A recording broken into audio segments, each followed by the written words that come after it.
ناظرین، آج سے 46 سال قبل باغیوں نے خانہ کعبہ پر قبضہ کر کے تمام اسلامی دنیا کو سکتے میں ڈال دیا۔ یہ کون لوگ تھے اور ان سے خانہ خدا کو کیسے آزاد کروایا گیا، اور کیا اس میں پاکستان کا کوئی کردار بھی تھا؟ کیا واقعی پاکستان سے SSG کمانڈوز کا دستہ سعودی عرب بھیجا گیا، جس کی کمانڈ پرویز مشرف کر رہے تھے جب وہ میجر تھا، جبکہ خانہ کعبہ اور ہزاروں زائرین کو دہشت گردوں سے آزاد کرا لیا تھا؟ آئیے تاریخ کے گرد آلود اوراق کو پھر سے پلٹنے کی کوشش کرتے ہیں۔ میں ہوں حفیظ الرحمان اور آپ دیکھ رہے ہیں اردو ٹائم لائن آفیشل۔ ناظرین، نماز فجر کے وقت امام کعبہ شیخ محمد السبیل امامت کروانے کی تیاری کر رہے تھے۔ 55 سالہ شیخ السبیل کعبہ کے بالکل سامنے کھڑے تھے اور ان کے پیچھے صفوں میں 50,000 کے قریب نمازی موجود تھے۔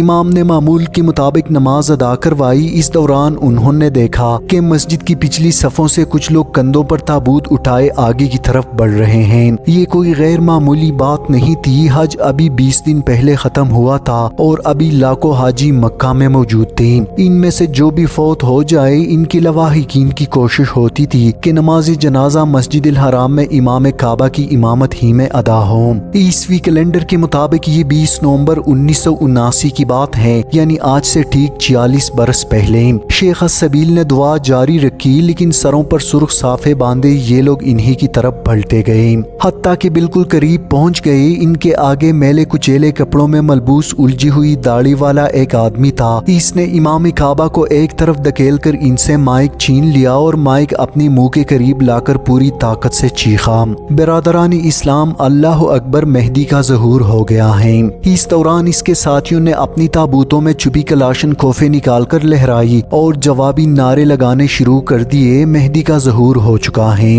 50,000 نمازی پھٹی آنکھوں اور کھلے منہ سے یہ سارا منظر دیکھتے رہے۔ ان کی سمجھ میں نہیں آ رہا تھا کہ یہ آخر ہو کیا رہا ہے۔ اسی دوران مسجد الحرام کی در و دیوار فائرنگ کی آواز سے گونج اٹھے۔ سیکیورٹی پر مامور پولیس اہلکاروں نے مزاحمت کی کوشش کی، جن پر ان جنگجوؤں نے گولیاں چلائی۔ پولیس والوں کے پاس کوئی اسلحہ نہ تھا، بلکہ صرف ڈنڈے تھے، اس لیے وہ لمحوں کے اندر اندر مارے گئے۔ مسجد کے صحن میں سپاہیوں کا خون بہنے لگا۔ باغیوں کی تعداد 400 کے قریب تھی اور ان میں عورتیں اور بچے بھی شامل تھے، بلکہ کچھ سیاہ فام امریکی مسلمان بھی تھے۔ ان کے کمانڈر جنہوں نے امام السبیل سے مائک چھینا تھا، وہ فوجی ڈسپلن سے اپنے ساتھیوں کو ہدایت دینے لگے۔ جنگجو پورے مسجد الحرام میں پھیل گئے۔ ان میں سے کچھ نے مسجد کے 292 فٹ اونچے میناروں پر چڑھ کر وہاں مشین گنیں نصب کر لیے۔ دوسروں نے مسجد کی دوسری منزل پر کھڑکیوں کے آس پاس پوزیشنیں سنبھال لیے، جبکہ کمانڈر کے انداز سے صاف ظاہر ہوتا تھا کہ وہ لمبے مقابلے کی تیاری کر رہے ہیں۔ یہ کمانڈر کوئی اور نہیں بلکہ 43 سالہ جہیمان تھے۔ ناظرین، جہیمان بن محمد بن سیف العتیبی 1930 کے دہائی میں نجد کے علاقے میں پیدا ہوئے۔ کہا جاتا ہے کہ وہ بچپن میں بہت زیادہ بد مزاج تھے اور بہت زیادہ رویا کرتے تھے، اس لیے ان کا نام جہیمان رکھ دیا گیا، جس کا مطلب ہے منہ بگاڑنے والا۔ وہاں عورتوں، بچوں اور بزرگوں کی بڑی تعداد موجود تھی۔ مسجد میں عربوں کے علاوہ ہزاروں غیر ملکی بھی موجود تھے، جن کی اکثریت کو عربی نہیں آتی تھی۔ بہت سے پاکستانی اور انڈین مسلمان بھی موجود تھے۔ انہوں نے سرگوشیوں میں ایک دوسرے سے پوچھنا شروع کیا کہ یہاں کیا ہو رہا ہے۔ ان کی مشکل حل کرنے کے لیے باغیوں نے ایک پاکستانی کو اپنے درمیان شامل کر رکھا تھا۔ باغیوں نے پاکستانی اور ہندوستانی نمازیوں کو الگ کیا اور اس نے اردو میں پکار کر کہا، آرام سے بیٹھ جاؤ اور غور سے ہماری بات سنو۔ اس دوران ایک مقرر نے بڑی فصیح عربی میں مسجد کی مرکزی لاؤڈ سپیکر سے تقریر شروع کر دی اور اپنی اس کارروائی کے مقاصد بیان کرنے لگے۔ مکہ کے باسیوں کو پہلے تو سمجھ نہیں آئی کہ خانہ کعبہ میں ہوا کیا ہے۔ پہلے تو فائرنگ کی آواز آئی، پھر لاؤڈ سپیکر سے عجیب و غریب بیانات سنائی دینے لگے۔ پولیس کے موقع پر پہنچتے پہنچتے سورج طلوع ہو گیا تھا۔ 100 کے قریب سیکیورٹی اہلکار نے مسجد کی طرف بڑھنے کی کوشش کی، لیکن میناروں پر بیٹھے جنگجوؤں نے انہیں لمحوں کے اندر گولیوں سے بھون ڈالا۔ اس کے بعد دوسرے سیکیورٹی ادارے بھی وہاں پہنچ گئے۔ فوج کو بھی خبردار کر دیا گیا اور ان کے دستوں نے مکہ کی طرف سفر شروع کیا۔ اس وقت تک ریاض میں ہنگامی صورتحال کا آغاز ہو چکا تھا۔ شاہ خالد نے فوری طور پر مشیروں کو طلب کیا اور اس غیر معمولی صورتحال سے نمٹنے کی طریقوں پر غور شروع کر دیا۔ اس اجلاس میں ہونے والے ایک فیصلے کے تحت سعودی عرب کی سرحدیں بند کر دی گئی اور تمام ملک عملاً باقی دنیا سے کٹ کر رہ گیا۔ کعبہ کے اندر کا علاقہ خالی کروایا لایا گیا، شہر کی بجلی اور ٹیلی فون لائنز کاٹ دی گئی اور پولیس اور فوج نے مورچے سنبھال لیے۔ ادھر کہتانی کے بڑے بھائی کی جانب سے مرکزی لاؤڈ سپیکر سے تقریروں کا سلسلہ جاری تھا۔ مہدی کا ظہور ہو چکا ہے اور آخرت کی گھڑی آن پہنچی ہے۔ ناظرین، جو ہی دن نکلتا جا رہا تھا اس واقعے کی سنگینی کھل کر سامنے آ رہی تھی اور ساتھ ہی دھاگے الجھتے جا رہے تھے۔ حکام کے پاس درست معلومات نہیں تھے کہ باغیوں کی کل تعداد کتنی ہے، ان کے پاس کس قسم کے ہتھیار ہیں، خوراک کتنی ہے اور یہ کہ مسجد میں کتنے یرغمالی موجود ہیں۔ پھر یہ معمہ اپنی جگہ تھا کہ آخر یہ کون لوگ ہیں اور خانہ کعبہ کو اس طرح بزور اسلحہ قبضہ کر کے کیا مقاصد حاصل کرنا چاہتے ہیں، اور کیا کوئی بیرونی طاقت تو اس کے پیچھے نہیں۔ سب سے بڑا مسئلہ یہ تھا کہ ان لوگوں سے خانہ کعبہ کو آزاد کیسے کروایا جائے۔ ایک تو اندر ہزاروں یرغمالی موجود ہے، دوسرا یہ کہ عمارت بھی کوئی عام عمارت نہیں، خانہ خدا ہے۔ جنگجوؤں کے خلاف کس قسم کی کارروائی سے قبل علماء سے اجازت لینا ضروری تھا۔ حکمرانوں کو خدشہ تھا کہ اگر وہاں قتل و غارت ہوئی تو کہیں انہیں عوام اور مذہبی طبقے کے غیظ و غضب کا سامنا نہ کرنا پڑے۔ آخر سعودی حکام شاہ خالد شیخ عبدالعزیز بن باز سے ملے۔ شیخ کی عمر اس وقت 70 برس تھی اور وہ بینائی سے محروم ہو چکے تھے۔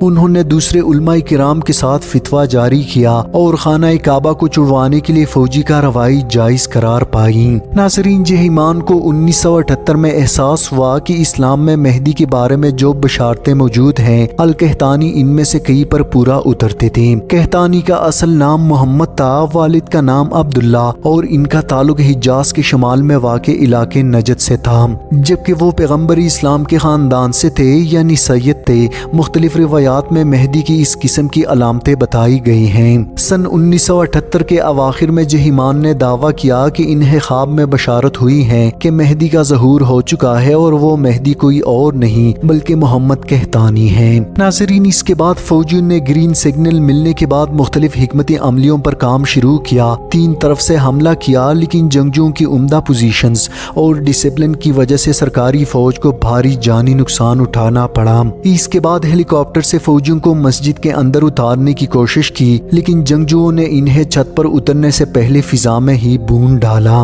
ناظرین، چوتھے روز سیکیورٹی فورس کے اہلکار مسجد کے کچھ دیواروں میں سوراخ کر کے اندر گھس گئے اور بعض حصوں پر کنٹرول حاصل کر لیا، لیکن یرغمالیوں کی بڑی تعداد اب بھی جنگجوؤں کے قبضے میں تھی۔ باغی عورتیں اپنی مردہ ساتھیوں کے چہرے مسخ کر دیتی تاکہ ان کی شناخت نہ ہو سکے۔ اسی دوران جعلی امام مہدی کہتانی بھی مارے گئے، جبکہ ان کی لاش اصلی حالت میں سیکیورٹی حکام کے قبضے میں آ گئی۔ اس سے بعض جنگجو سکتے میں آ گئے، اگر امام مہدی مارے گئے تو دنیا پر غلبہ کون پائے گا اور بقیہ بشارتیں کیسے پوری ہوں گی۔ ناظرین، ادھر سعودی حکام سر جوڑ بیٹھے تھے کہ باغیوں سے خانہ خدا کو کس طرح آزاد کروا دیا جائے۔ کسی نے منصوبہ پیش کیا کہ سرنگوں میں پانی چھوڑ دیا جائے اور پھر اس پانی میں بجلی چھوڑ دی جائے۔ دلچسپ بات یہ ہے کہ پاکستان میں بہت سے لوگ سمجھتے ہیں کہ اس منصوبے پر عمل ہوا تھا اور اسی طریقے سے باغیوں پر قابو پایا گیا تھا، لیکن حقیقت یہ ہے کہ یہ پلان منسوخ کیا گیا کیونکہ ایک تو مکہ میں اتنا پانی ہی نہیں تھا کہ دنیا کی سب سے بڑی مسجد کو بھر سکے، دوسرا اس میں حملہ اوروں کے علاوہ یرغمالیوں کی بھی بڑے پیمانے پر اموات کا اندیشہ تھا۔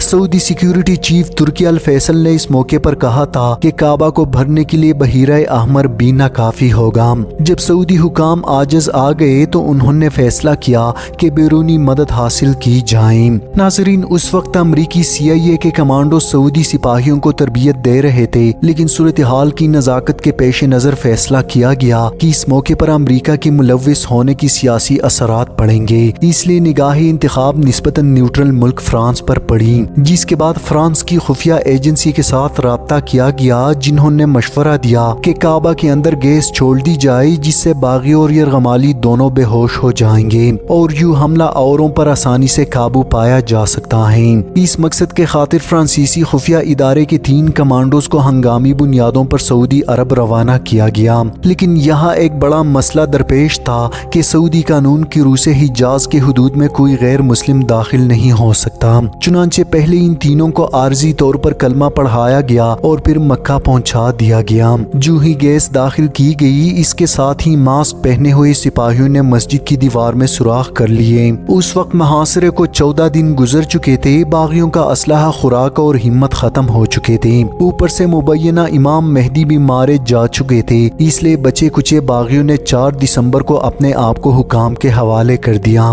ان میں جہیمان بھی شامل تھے جن کی ابتر حالت تصاویر میں دیکھی جا سکتی ہیں۔ سعودی انٹیلیجنس کے سربراہ شہزادہ ترکی الفیصل انہیں دیکھنے ہسپتال گئے تو انہوں نے شہزادے کے ہاتھ تھام لیا۔ شاہ خالد سے کہو مجھے معاف کر دے، میں آئندہ ایسا کوئی کام نہیں کروں گا۔ تاہم ان کی یہ درخواست قبول نہیں ہوئی اور اگلے چند دنوں میں جہیمان کو ان کے 62 ساتھیوں سمیت سرعام سزائی موت دے دی گئی۔ دوستو جب باغیوں کو خانہ کعبہ سے نکال باہر کر دیا گیا تو چند دنوں کے اندر اندر اس قسم کی اطلاعات گردش کرنے لگے کہ پاکستانی کمانڈوز نے آپریشن میں حصہ لیا۔ جب جنرل پرویز مشرف اقتدار میں آئے تو یہ بھی کہا جانے لگا کہ ان کمانڈوز میں وہ بھی شامل تھے۔ سن 2016 میں ایک نجی چینل کے اینکر جاوید چودھری کی پروگرام میں پاکستانی سیاستدان احمد رضا قصوری نے بھی اس قسم کا دعویٰ کیا کہ میجر پرویز مشرف نے کعبہ سے دہشت گردوں کو فلیش آؤٹ کیا، لیکن اس دعوے کی تردید میں دیر نہیں لگی۔ چند منٹوں کے اندر اندر اس پروگرام کے دوران بریگیڈیئر جاوید حسن نے فون کر کے کہا کہ یہ بات بالکل غلط ہے اور پاکستان کے کمانڈوز اس کارروائی میں شامل نہیں تھے، اور ویسے بھی اگر پرویز مشرف نے اس کارروائی میں حصہ لیا ہوتا تو وہ اس کا ذکر اپنی آپ بیتی ان دی لائن آف فائر میں ضرور کرتے۔